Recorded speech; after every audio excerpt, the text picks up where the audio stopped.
tenan. Tenan yo apa? Dasarinang gopu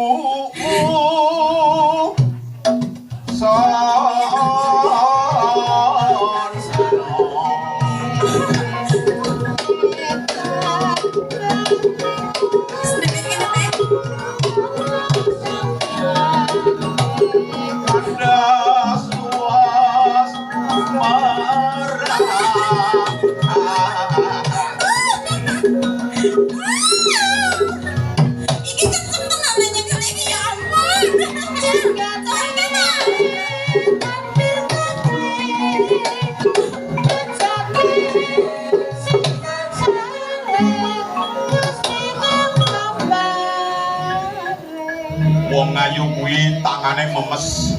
Asem aku suwe-suwe. Nabok ora krasa lara, ning malah nambahi keting ati lho.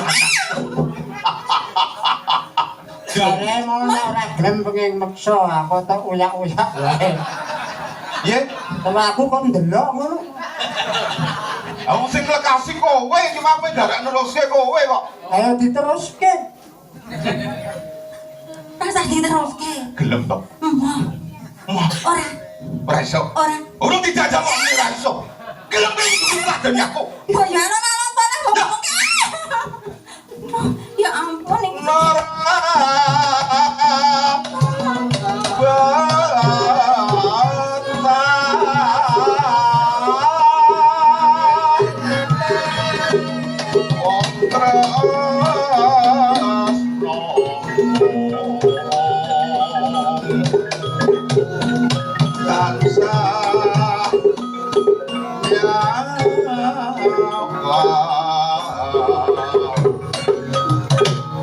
Kasian. Apa?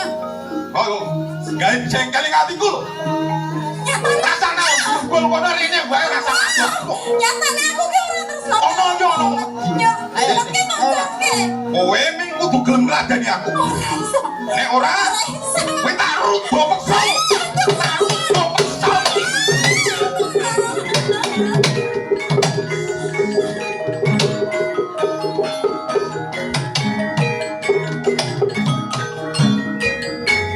Warat sapa kowe? Ngomongake aku ki dang telangkas di Joko Tarub. Joko Tarub. Ono sesambungane apa? Tahu bisa wadon. Kae sedulur putu koyo, Mbak. Hah, kebeneran.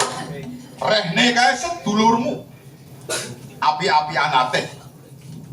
Glaketke nggone seduluran karepmu. Kasihan tak jaluk. Sampai bojo. Oh dadi Mbak Yu kasihan biar tok pek bojo. Yo, Aku kena kok. Dadi kowe olehan ngepek Mbak Yu Roro kasihan iki kena. oleh kok. Oleh. Yo, matur nuwun. Matur nuwun. Ning ora yuk mung tak ulungake ngono wae. Ana pitukonan Apa pitu?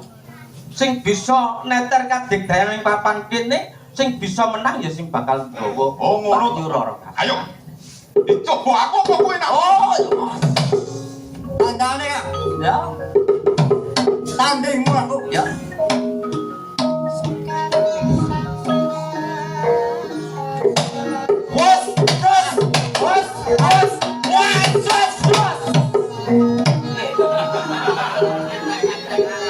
Ora apa-apa.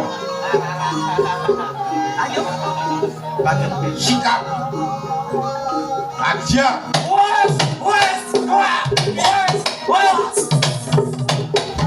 Ya.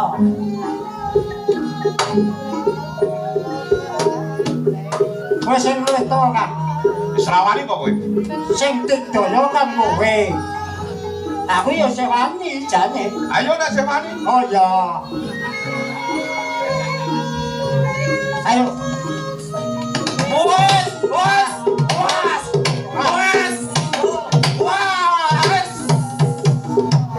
Ayo, nek perlu rebut loro ra.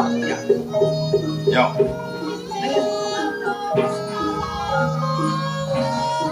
Ayo.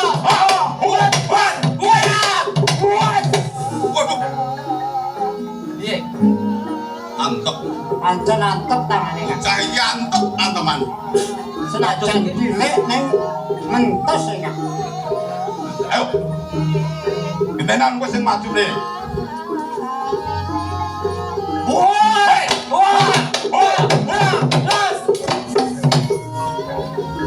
Ya.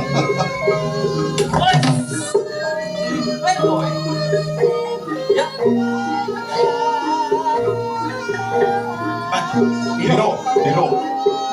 Ayo, dikelukon ngono kan. Iya.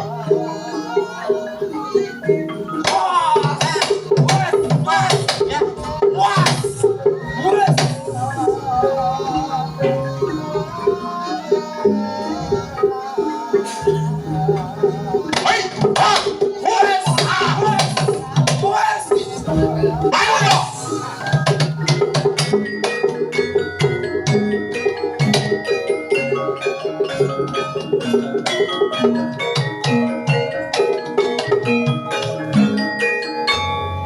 Nuwun Yudi Mas. Iya, Mbak. Wis pancen dadi kewajibanku tetulung karo kowe. Aku mau ki sawetara satenane pangling lho karo awakmu. Pangling. Terus sawetara taun ora tau ketemu to awake dhewe kok saiki sliramu wis dadi Piye? jejaka sing tetep piantike gagah. Terus ya duwe kasekten nyatane iso ngalahke para brandal kuwi mau to. Iki mau mbok menawa ming kapinusden wae, Mbak. Kok tadi Mbak juga gedarang-darang tekan pinggire ngalas ki jane arep ana endi to, Mbak? Ngene lho. Aku kuwi rak wis 2 taun iki simbok lak wis ora ana. Lah nalikane simbok arep sedo kuwi maune kuwi ninggal weling. Aku kon neng taruh yo ning ngene Biung. biung Dadi bibi Nyai Manyaran ku wis tilar. wes lah wis sawetara taun. Mula aku ki janjane iki mau lah arep ning nggone biung tarum ning tekan dalan kok malah iki lho aku liwat ngalas iki mau kok malah ana para brandal malah aku ki dikoyo-koyo arep dipek bojo lah aku rak yo sujune yo di aditarup kowe mau liwat ana kene saenggo aku slamet saka para brandal kuwi mau nek upamane kowe mau ki ora liwat tekan kene terus aku dadi apa? Apa mau ki jane dipaksa gelem rak ya kepenak to, Mbak? Ah, kowe iki lho. Kira mesake karo kowe to. Rak yo ana sing ngepek bojo mama ngono lho. Mbok ora ngono kuwi to kowe iki. Sing tak kandhani to. Iya. Sing jenengane wong bebojoan ngono. Lak kudu duweni rasa tresno antarane lanang karo wadone kuwi Ya mau. pancen bener wong jenenge wong omah-omah ku kudu duwe rasa tresno antarane siji lan siji. Lah nek aku ora tresno lah kuwi mau wong loro kuwi mau pegawane brandal ngecu. Terus kepiye to mrapeng aku ing besuke?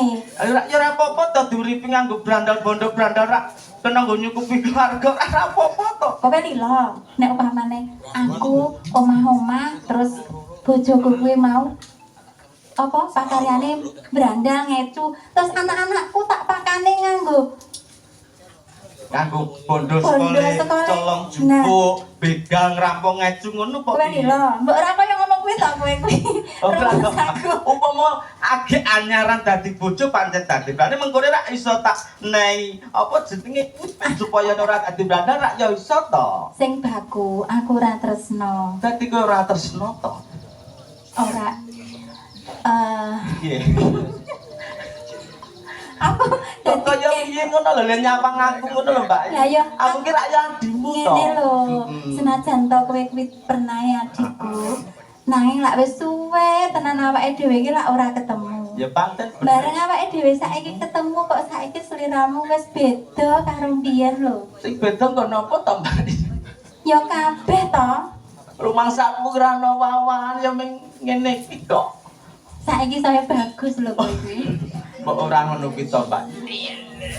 Tenan kok. Nek rak yo Mbak Yu kuwi eling to. Aku ki sapa? Aku kira yo adikku to. Adi mono rak ya kok. Apa jenengane ora tunggal mbok. Mengkono kuwi nek upamane yo Adi taruhku upamane tuwuh rasa sing beda karo sliramu rak ya ora apa-apa to. Rasa sing beda. Alah kowe iki wis gedhe kok ora ngerti to. Piye yo Mbak Yu aku karo kandha ki dadi upama aku ki kandha blok kok mesti atimu runte. Ya, aku ki seneng karo kok ngono wae. Ora apa-apa to wong antarane sedulur ki jan kudu seneng ora ndek rasa sengit iki jan pancen sak lumrahe ngono. Senengku tresnaku karo kowe kuwi mau tresno antarane lanang karo wadon. Seto Mbak Yu. Aku kira ya Mbok aja ipok-ipok ora ngerti to kowe kuwi. Mbak Yu ki le mikir sing jero sing dawa. Panjenengane Mbak Yu ya isih adoh to. Golek jodoh sing iso mengku Mbak Yu ana ing desa Manyaran rak yo akeh priya bagus. Ning nyatane wong aku tresnane karo kowe. Piye? Ngene Mbak Yu. Ya wektu iki aku durung bisa ngene wangsulan. Ora Mbak Yu ora arep bajut arep ning desaku to ning Simbok Nyai Ageng Tarub to. Ayo nek kae lho papane umpama dibajutke rak wis ora ado to. Nek umpamane kuwi tresnaku mok tampa, aku sowan ngersane Biung Tarub kuwi lak wis minangka dadi calon mantune to. Ora luweh remaket ngono lho. Iya aku ngerti karepku ngerti. Nek tak kaya kandhemu mau jenenge wong tresno antara siji lan siji kudu tangkep. Ora iso keplok sesele mau to ya Pak. Lah ya aku ki tresno karo kowe, kowe kudu tresno karo aku. Ya ora iso mundokke wong tresno ki pamitane sekon jero ati. Alah mbok gelem. Mbok gelem to. Ora ngono to Mbak. Ya. Kan. Wis ora ados kok papan kene ana tekan omahe. Iya, Pak. Ya. Terus Kan. Mengko nek ana dundunan banjur menggok liwo. Cerak sendang kae. Wis tekan kok diterke piye to? Diterke aku ora ngerti. Kae didelok ana kae ana sing arep nang sawah. Ya kono kae. Wis ora yo aku sono metu.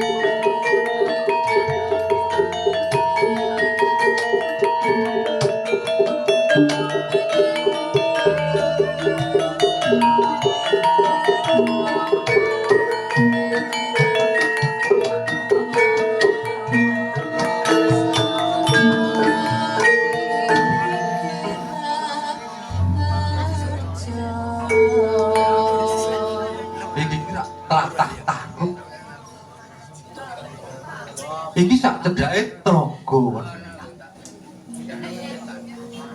Aku kok kelingan lakon 30 tahun kepungkur. Aku nitipke kidang Tlangkas ana ing Desa Tarub ya nang Sani Nyaga. Monggo nek aku ngerti kahananing Tarub kuwi desa kang katone mawa tejo. Mbok menawa pancen bener. Yen Tarub mengko bakal tumurun kanugrahan kang bisa nyambung sejarahing tanah Jawa mergo saiki kahananing Majapahit Agi Kisruh mergo saka rebut panguwasa antarane kadang padha kadang. Yo. Aku bakal sawetara wektu mapan ning tlatah Tarub. Mulake karo kahanan ing desa Tarub.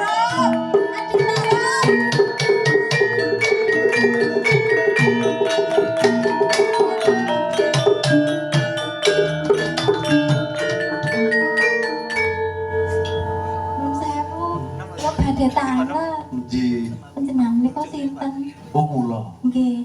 Kula menika ingkang mesteni Syekh Maulana. Oh Syekh Maulana. Nggih. Nyuwun pangapunten nggih Kanjeng Syekh. Kula niku madosi adik kula. Napa panjenengan semerep wonten larenipun kakung. Gagah pitekso nggih bagus ngaten. Wonten mriki napa mboten nggih? Aku ana ing papan kene sawetara wektu ki ora weruh sawijining wong kang mapan utawa ngliwati papan sampean kok benak-benekke jarik niki napa to? Lah, ngeten lho, kula niku wau rak ajeng kula saking Manyaran. Oh, nggih. saking Ajeng sowan ten ngene Biyung Tarub, ten Desa Tarub. Oh, ane sampean ajeng teng Tarub niku mesti mriko, mboten kok mriko. Oh, dadi niki nganu, kula kleru nggih. Nggih. Kula ngeten lho ceritane. Nggih, dos pundi? Kula niku ora ten Ngalas. Liwat Ngalas kula rada lali dalane. Hmm. Wong pun suwe kula mboten mriko, ten Ngalas niku ketemu Branda loro. Wong loro niku kula ajeng di pek bojo. Ning kula mboten purun. Nah, kula yuk ditulungi kalih adi kula Tarub si larene napa anake Biyung Tarub niku wau. Oh, Wah. Njur kok malah kula niku ditinggal mlayu. Lah kula niku goleki niki nek sampean semerem kok kula napa dituduhke yo. Ah, kula mboten mangertos.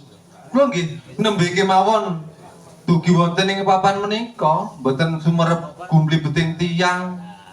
Oh, mongko nek Nek mestine liwat niki ngoten. nggih ke daerah wau niku wong malah kudune rak mriko to dheweke nek mlayu mriko lah kula mubeng njuk ketemu sampean niku wau. Oh. Kudune mongko nek panjenengan nika sih maulane nggih. Nggih. Rak nggih mboten napa mboten goro kalih kula. Lah nggih mboten. Aja-aja wae estunipun kula. Senes Joko Tarub. Wong wau niku ngangge napa? Agemane niku lurik nek jenengan rak Nggih. agem. Oh nggih. Kula ngawi jubah. Jubah nggih. Nggih. Ya pun yen ngaten kula tak napa? Oh. Foto kalih kula goleki. Ajeng nututi. Nggih. Oh nggih ngatos-atos. Nggih, nyun pamit Nggih. jeneng ngapunten. Nggih. Mboten kula to. Mboten kula to. Ah, mboten. Oh nggih nggih. Monggo. Nggih nggih. Nggih nggih.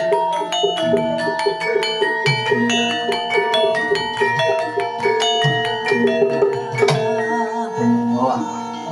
Lelakon kok ana-ana wae. Ana ing tengah Ngalas kok ana bocah wadon monggo ya. Loh, iki sapa?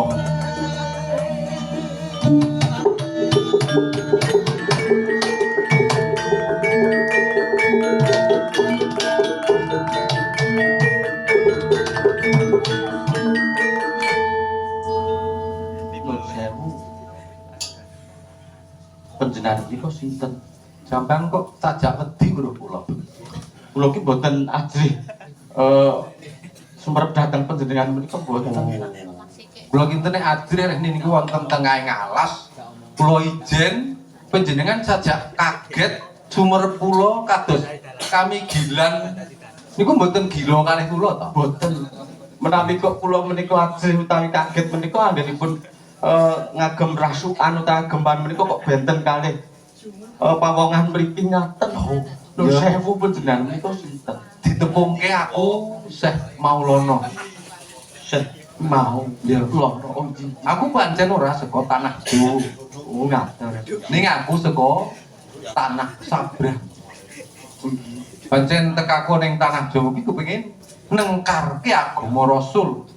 Karben wong-wong tanah Jawa ing besuke ngrasuk agama Rasul. Nengkarke agama Rasul menika ingkang kados pekaten menapa nggih sak kaliyan ingkang pun nggih ugemi utawi pun yakini wonten ing papan menika ya Padha mung carane beda. Ning kabeh mumpung ana ngersane Hyang Widi utawa Gusti Kang Maha Kuwasa nek ana ing papanku kono sing sinebut Allah Subhanahu wa taala. ngaten menawi wonten iki nggih namung Gusti ingkang karya jagat ngaten Kanjeng Gusti. Ora kok kowe keplayu-playu sajak keweden ki ana apa to? Ngaten nggih. Estunipun kula menika rak kepanggih dhateng sederek kula kadang kula sepuh. Piyambakipun menika kepanggih kula lajeng nelakaken raos tresna menika rak kula dados bingung to Kanjeng Gusti. Kadangmu nelake rasa tresna karo kowe. Senajan to menika kadang kula sepuh menika nggih namung tunggal biyung ngaten sederek tunggal biyung. Ya ora apa-apa to, kowe ya kandha prasaja panane yen pancen kowe iku ora tresna, ngono ra ya iso. Nggih kanthi matur ingkang Mboten waloka kula nggih srempet-srempetaken menika sampun matur ingkang kados mekaten nanging piyambakipun menika ngoyak kula kemawon kanggo ngaten nggih Kanjeng Syekh. Pancen kaya ngono sing jenenge pawongan pawestri kuwi nek wis duweni rasa seneng, kecondokan rasa seneng kuwi, bantere rasa seneng kuwi ngluwi bantere angin, rasane ngluwi ombak banyu segara tak kan. Oh ngaten to malah benten kalian Kyai Kakung menika malah nglangkungi menawi Kyai Putri ngaten. Oh, ning senajan kaya ngono, kowe dadi wong lanang ya aja njut gumedhe, dumeh. Nek wong wedok kaya ngono, wong lanang kaya ngono. Sira kira sing jeneng Kidang Tlangkas ya Joko Tarub to. Lho. Kanjeng Syekh Maulana kok sampun mangertos seseputan kula menika. Ya pancen keparengi Hyang Widi to Gusti Kang Akarya Jagat, aku pancen kudu ngerti kowe. Kidang Tlangkas ya Joko Tarub. Wah, Kowe putrane Nyi Ageng Tarub ing Tarub. kok inggih mangertos Kanjeng Syekh yen ngaten panjenengan menika saged winastan ingkang lebdo ing pitutur pana ing Mamamas mbok bilih malah ngertos saderengipun winarah ngaten. Heeh. Ning aku dudu dukun. Oh, kula boten matur kados mekaten Kanjeng. Nganggep nek aku ki dukun.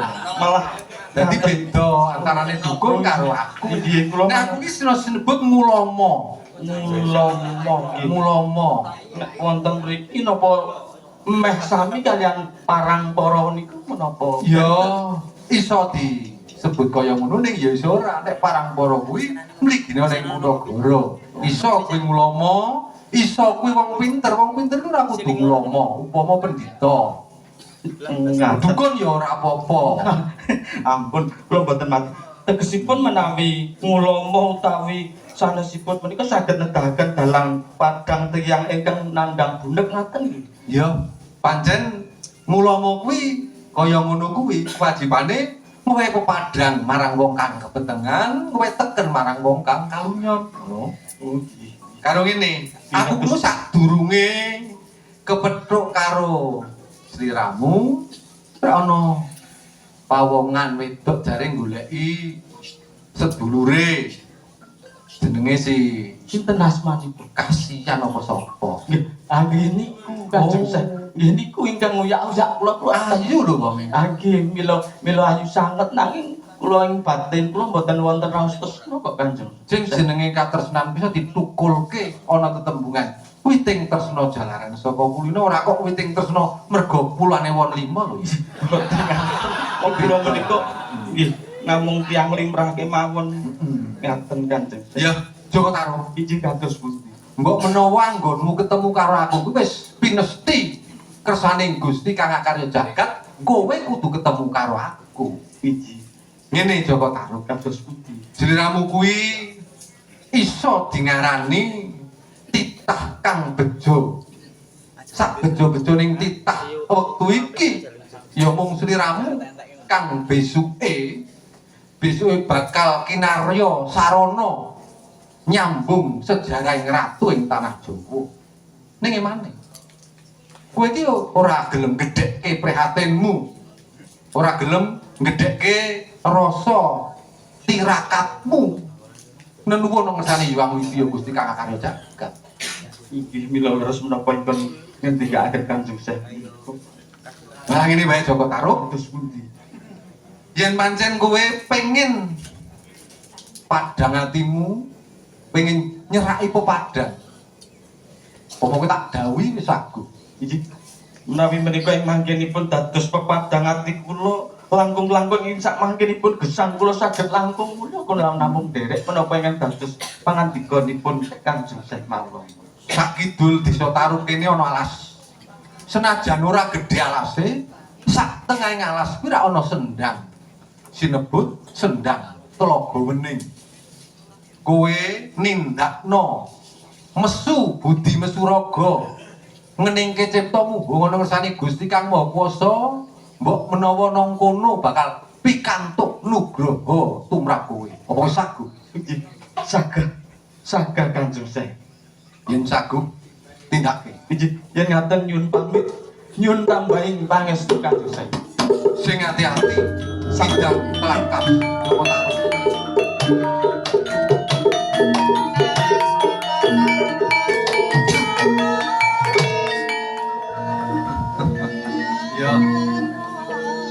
pancen ora bakal lali karo pindang trakas ya Joko Tarub. Putraku dhewe kang ngembani kang garbini nalika semana putra Dipati Tuban. Ya rasa wulan. Anakmu wis akhir dewasa. Ya Joko Tarub balak jampangi laku mungkin.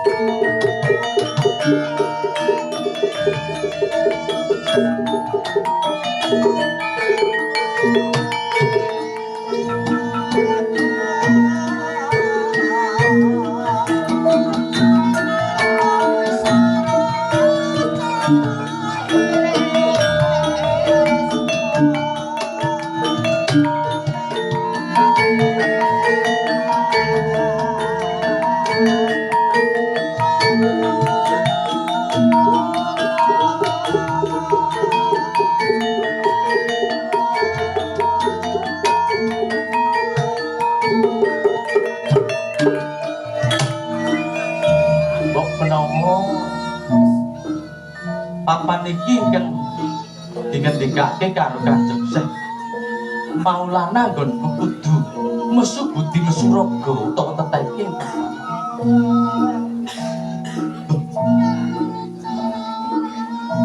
Nek aku kelingan lakon nalika semana aku jupuk slendanging papan. Ya, ibu penelakon kepungkur sing ora perlu tak elingi. Ya, aku bakal nindakake gawe Kanjeng Syekh Maulana. Mbok menawa anggonku teteki iso gayuh kamulyan ing desa. Kaya kene.